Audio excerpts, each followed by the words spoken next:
worst in the country.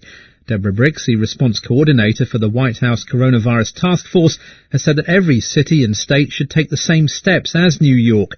Speaking on NBC's Meet the Press, Dr. Briggs said that being prepared would save lives.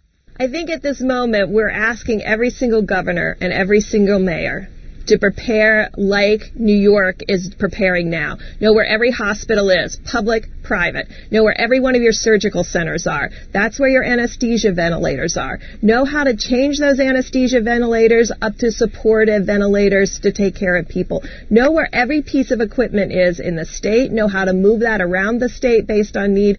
Well, the moving of people from some states to others is not being encouraged after the Centers for Disease Control issued a travel advisory on people from New York, New Jersey and Connecticut.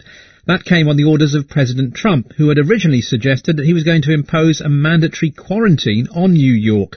The state's Democratic governor, Andrew Cuomo, told a news conference that the president's suggestion wasn't exactly helpful. Last night we were fighting two things. You're fighting the virus and you're fighting the fear. I can't tell you how many people called all night long about the mandatory quarantine comment that the president made as he was getting into a helicopter, which was inconclusive, by the way. Even if you heard his comment, was not conclusive in his comment. But people are so on edge.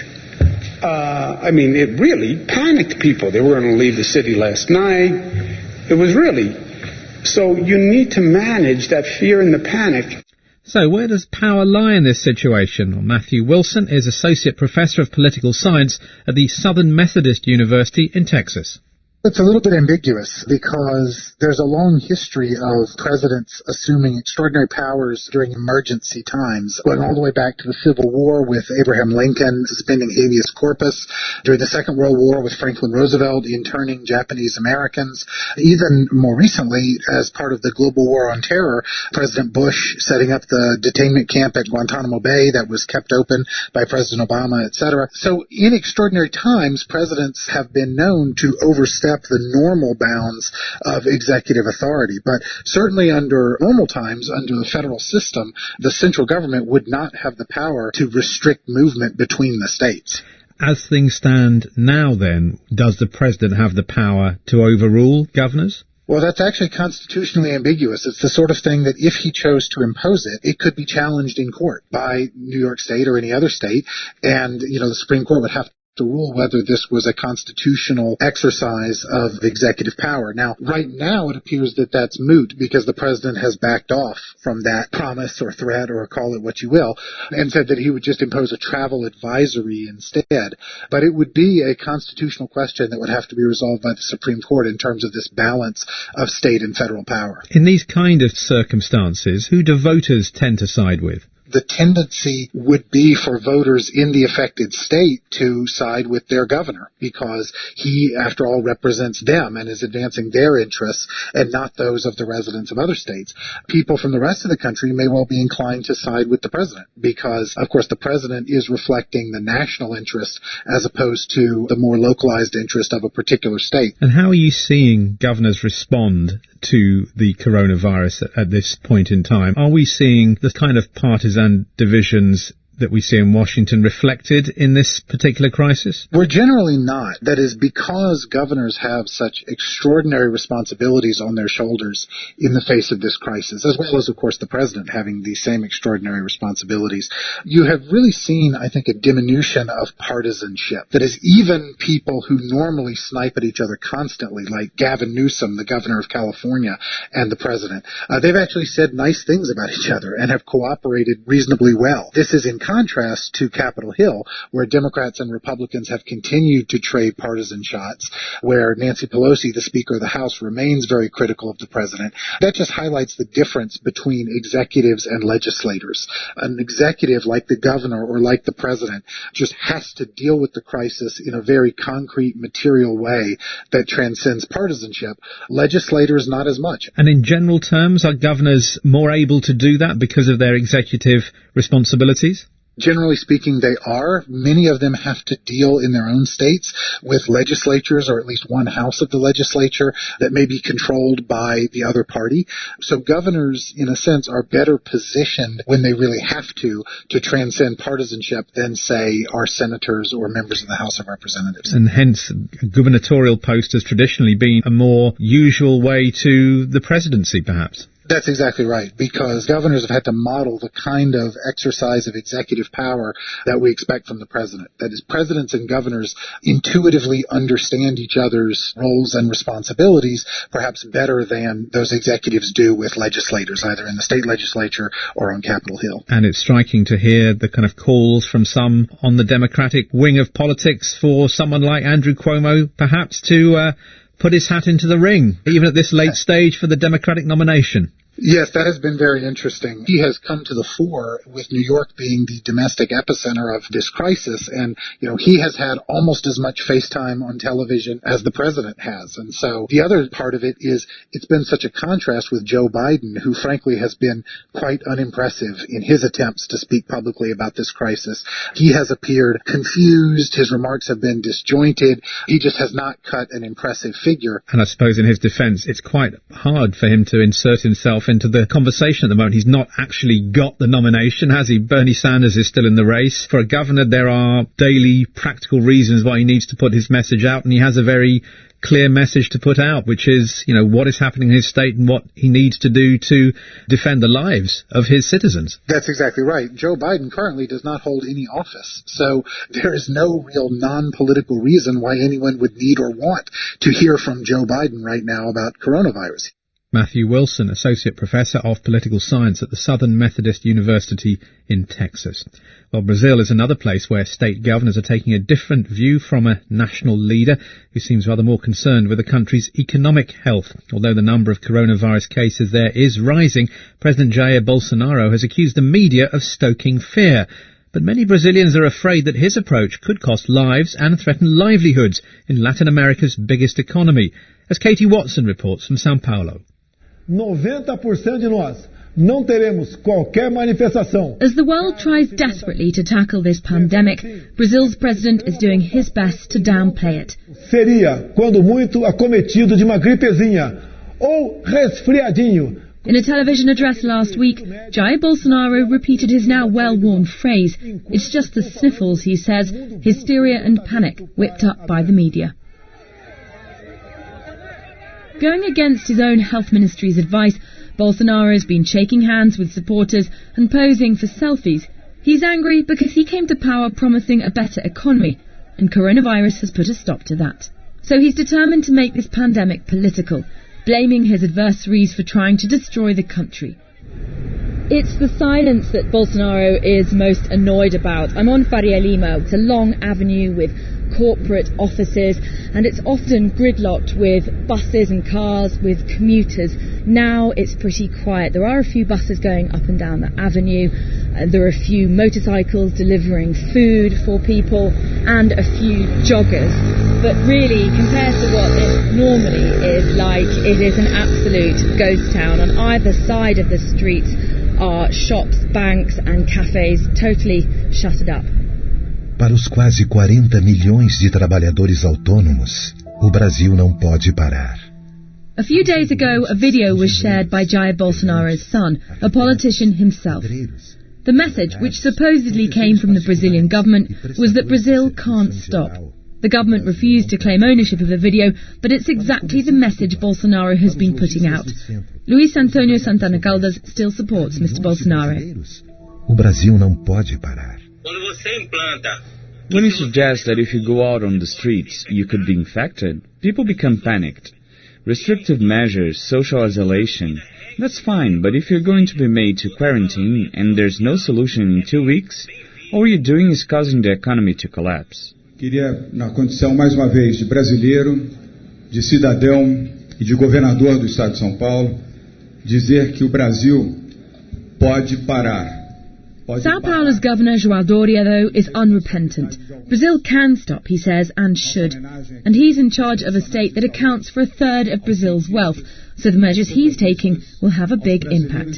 But he attacked Mr. Bolsonaro for not valuing people's lives.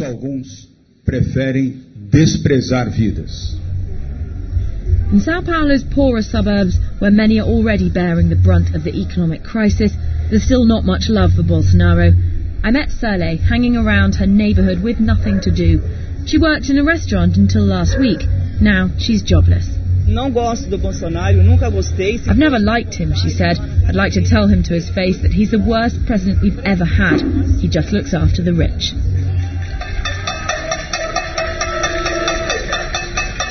This has been the soundtrack to many an evening recently. People banging pots on the balconies in protest. Angry with a president they see as irresponsible and out of touch, a man known for denying science, and a man who looks to Donald Trump as his inspiration. Oliver Stenkel is Associate Professor of International Relations at the Getulio Vargas Foundation in Sao Paulo. Clearly, Bolsonaro is not well equipped to deal with this crisis, and as a consequence, there's near certainty and there's consensus among health specialists that more people will die, and that the suffering and the suffering in terms of the number of victims, but also the economic impact will be more severe in Brazil because of the lack of leadership. Sem pânico ou histeria, como venho falando desde o princípio. Jair Bolsonaro has always railed against the establishment. It's part of his DNA. But in these times of crisis, people don't need a blame game. They need a problem to be solved, and fast. Cada vez mais unidos.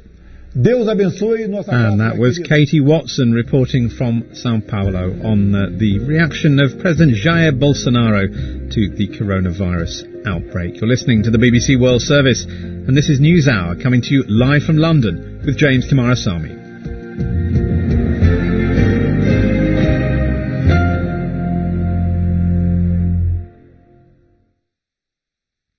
Coming up later on in the programme, advice from China on how to survive a lengthy lockdown. I sit down and organize my time other than work. I would try to fill in with like little pieces of tasks, do work out or do my hobbies or read. And I started to read those like really big books that I didn't have the courage or commitment to read before. So is the war against the coronavirus a time for war and peace? The headlines at this hour. The leading infectious disease expert in the US has warned that the coronavirus could kill up to 200,000 Americans. Italy, where the virus has been most deadly, has seen a drop in the number of deaths and new infections in the past day. And South African police have rescued 14 people who'd been locked inside a factory and forced to make face masks for no pay.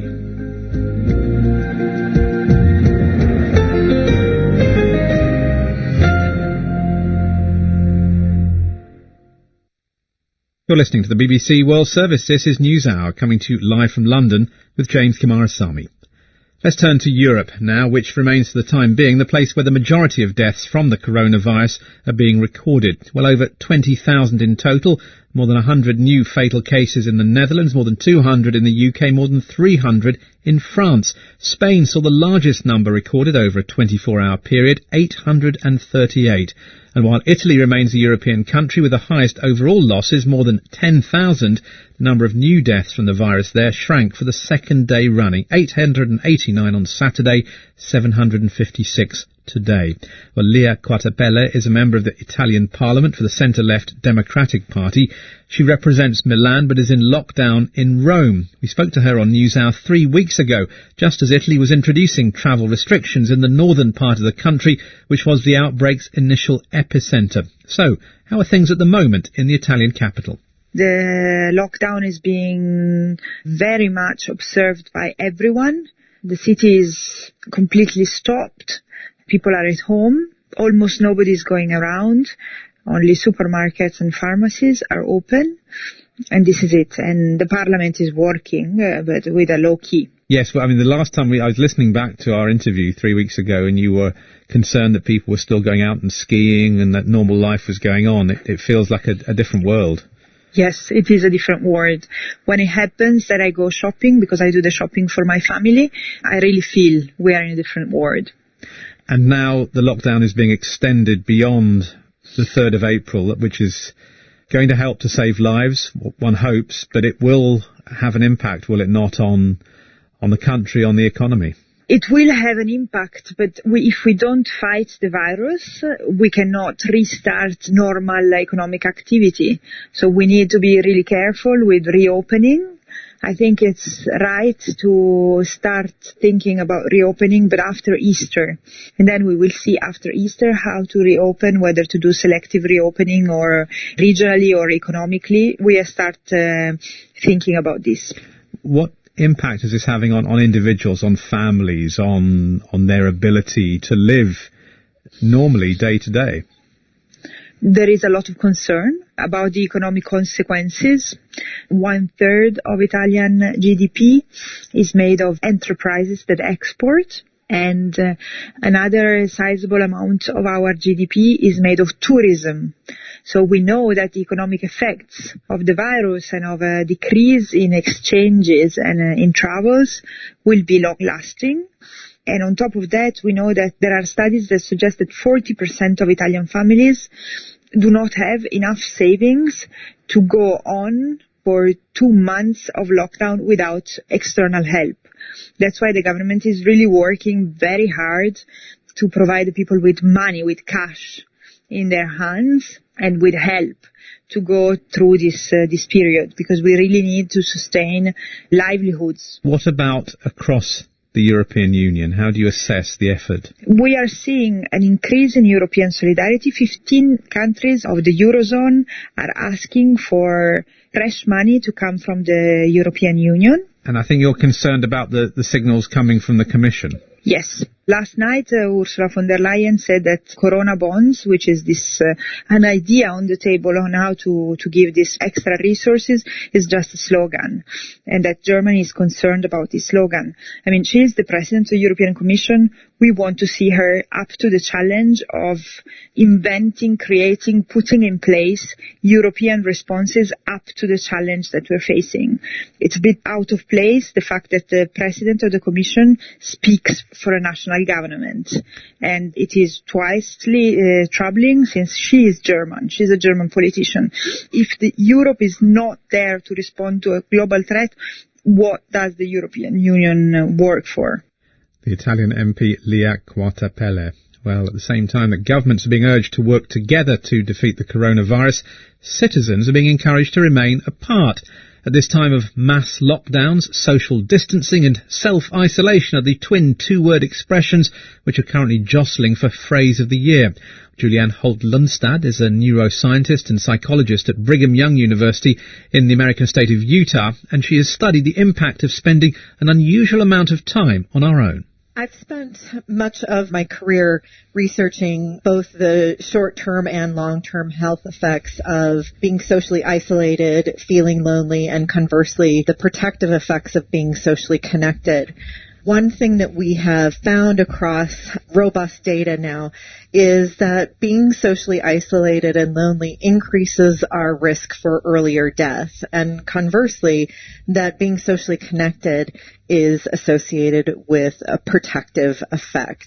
So, broadly speaking, being on our own is less good for our health and our well-being than being with others. The good news is that these long-term health effects, particularly risk for premature mortality, is really more of the chronic effects. This is something that we are all, of course, hoping is short-term. But nonetheless, there may be some effects on our physiology. Certainly this can be very distressing in the short term. For example, we should recognize that these feelings of distress are normal. This is our body signaling us that we need to reconnect. Just like hunger signals us to eat and thirst signals us to drink water, loneliness is thought to be a biological drive that motivates us to reconnect. And so when we lack proximity to others, particularly trusted others, our brain and body may respond with a state of heightened alert. And this can result in increases in blood pressure, stress hormones, and inflammatory processes, which, if experienced on a chronic basis, can put us at increased risk for a variety of chronic illnesses. What are the best ways to manage this? One thing is that experimental-based research has shown that how we appraise a situation, how we interpret it, can have a significant influence on mitigating those physiological responses. And so if we interpret a situation as being very threatening, we're going to see much more heightened versions of that as compared to if we interpret the situation as something that we can handle.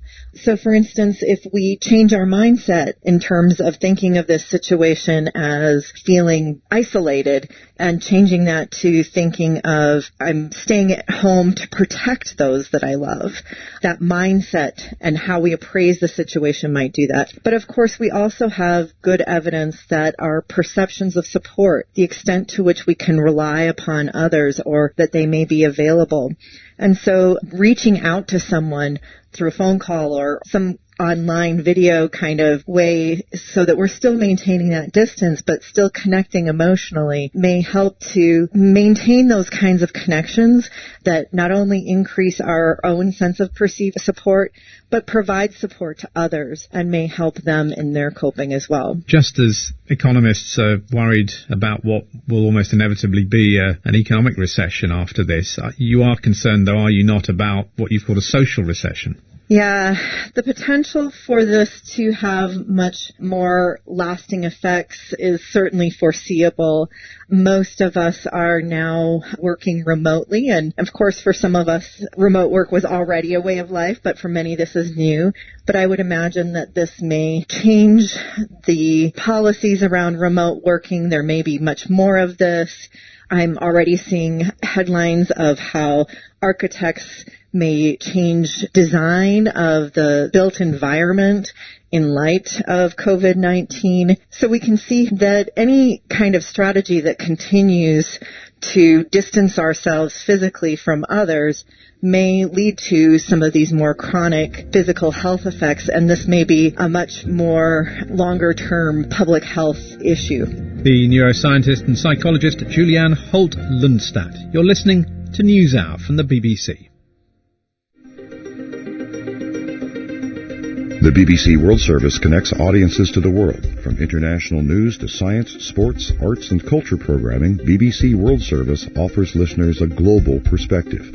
Distribution of the BBC World Service in the U.S. is made possible by American Public Media. APM produces and distributes programs that inform and inspire, entertain and engage audiences everywhere.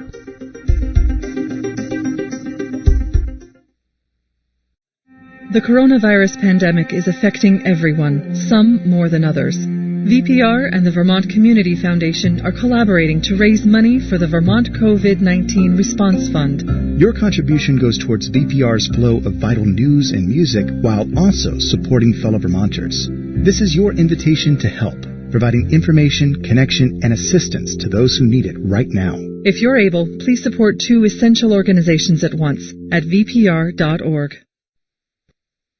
Coming up on NewsHour in the next 30 minutes, a Chinese strategy for coping with a long-term lockdown. We'll speak to a student doctor being fast-tracked to the front lines of the UK's coronavirus fight even. What will the legacy of the virus be for civil liberties? And from bees to buggies, we hear about a little sports commentating improvisation in a time of coronavirus. All of that coming up after the news.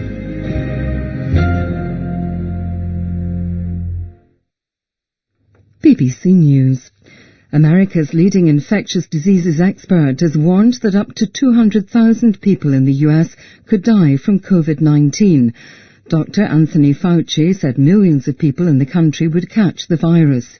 The mayor of New York City, Bill de Blasio, said medical supplies would run out in a week. More than 130,000 Americans have now caught it, more than any other country. Italy, which has registered the highest number of fatalities by the pandemic, has seen a drop in the daily number of people dying. 756 people died in the last 24 hours. Tight new restrictions have been imposed in the Russian capital Moscow on the movement of people to fight the coronavirus. More than 1,000 people have tested positive for the virus in Moscow. Brazil's President Jair Bolsonaro has again defied his own health minister's appeal for self-isolation during the coronavirus pandemic by visiting a market in the capital Brasilia. He talked to stallholders, arguing his case for keeping Brazil open and out of lockdown. Police in South Africa have rescued 14 workers who were locked in a factory for 6 days and forced to make face masks. They arrested the Chinese owner of the Durban-based business, who compelled his employees to work without pay. The President of Nigeria, Muhammadu Buhari, has announced a lockdown in the cities of Lagos and Abuja in an effort to contain the spread of COVID-19. The restrictions will also apply to Ogun State, which borders Lagos. President Trump has said the United States won't pay for the security of Britain's Prince Harry and his wife Meghan, who have just moved to California. The BBC royal correspondent says there has never been any suggestion that the US would pay for the couple's protection. BBC News. Coming up next, we'll hear from a final-year medical student about to battle the coronavirus in the UK. First, though, to China, where despite a temporary ban on all foreign visitors to prevent a second wave of coronavirus cases, the country is slowly reopening. Millions of Chinese people are starting to get back to work and normality after weeks of living socially distanced lives. So what's the experience been like? How have people been coping? Luna Ha is a teacher in Beijing who spent more than 6 weeks in isolation. Once the reality sets in, I guess I'm trying to get myself adjust to the new routine. The days are getting easier now. It's not effortless, but still. So what kind of strategies have you been using during this time? First thing I do is I sit down and organize my time other than work. And then I would try to fill in little tasks, do workout or do my hobbies or read or just to sleep. And what are you allowed to do? What are you permitted to do? It's not really as tight as people think. So for the first few weeks when things were really serious, everywhere you go, they have your temperature taken. We live in this community like nobody are allowed to get in this community. And then when you go to grocery shopping, they limit the number of the guests who go in. But now I would say there's really no such limits anymore. A lot of places like malls and restaurants are opened and people just go out and go back to work. Most of people go back to work already. Just because I work at school, so things for me are different. The school are not open. I guess it's just too much at stake right now. How are you keeping your mind occupied? What are you doing when you're at home? Oh, that's definitely a huge challenge. Because all of a sudden I'm isolated in this small space with myself, with my own thoughts. I find reading really help. And I started to read those like really big books that I didn't have the courage or commitment to read before. So, and in terms of keeping in touch with people, how's that been? I live by myself, so it's really important to reach out to people.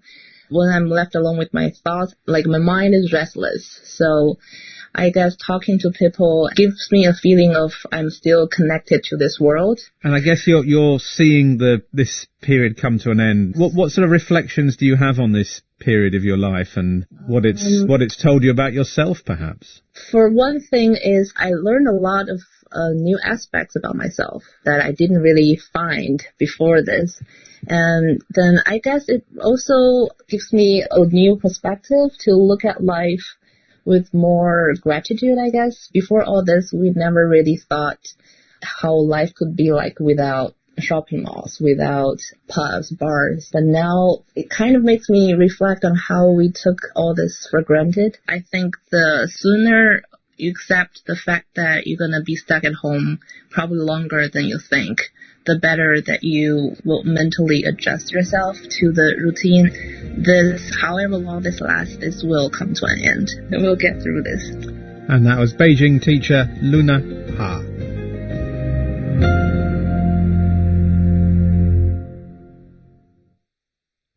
You're listening to the BBC World Service. This is NewsHour coming to you live from London with James Kimarasamy. Here in the UK, another 207 people have died from COVID-19. Among them, the first 3 doctors from the National Health Service confirmed to be victims of the virus. At the government's daily coronavirus briefing, the Secretary of State for Communities and Local Government, Robert Jenrick, said that emergency measures will be introduced to ensure that every corner in the country can protect itself against the virus. I've put in place, in all parts of the country, procedures to ensure that everywhere can be ready to move forward together. All parts of the country are now on an emergency footing. This is an unprecedented step in peacetime. We haven't done anything like this since the Second World War. Well, if we extend the wartime analogy, the wards of Britain's hospitals are now effectively the front line in the fight against the coronavirus, and they're about to gain a bunch of new recruits, medical students who have just taken their final exams and are now being fast-tracked to the start of their clinical careers. I've been speaking to one of them. My name's Stephen. I'm a final year medical student at Imperial College London, and about a week and a half ago I sat my final year medical school examinations. They were quite hurriedly reorganised to be remote assessments, and now I'm in the process of waiting to get my final examination results, and then hopefully I'll be starting on the wards in the NHS early to be able to help with the COVID-19 outbreak. When you say early, when do you think you might be on the wards? For my medical school, it looks like within the next couple of weeks we'll be able to start. How are you feeling about that? I think a lot of different emotions come to the fore when I think about it. The first thing that comes most prominently, I suppose, is a strong sense of moral obligation. This is something that we've been training to do for years now, and I think if you went to any medical student across the UK and you asked them, why did you apply for medical school, why do you want to be a doctor, they would have answered, because we want to help people. And it's quite clear from the situation in the National Health Service right now that there's never been a greater opportunity to do that. So I certainly feel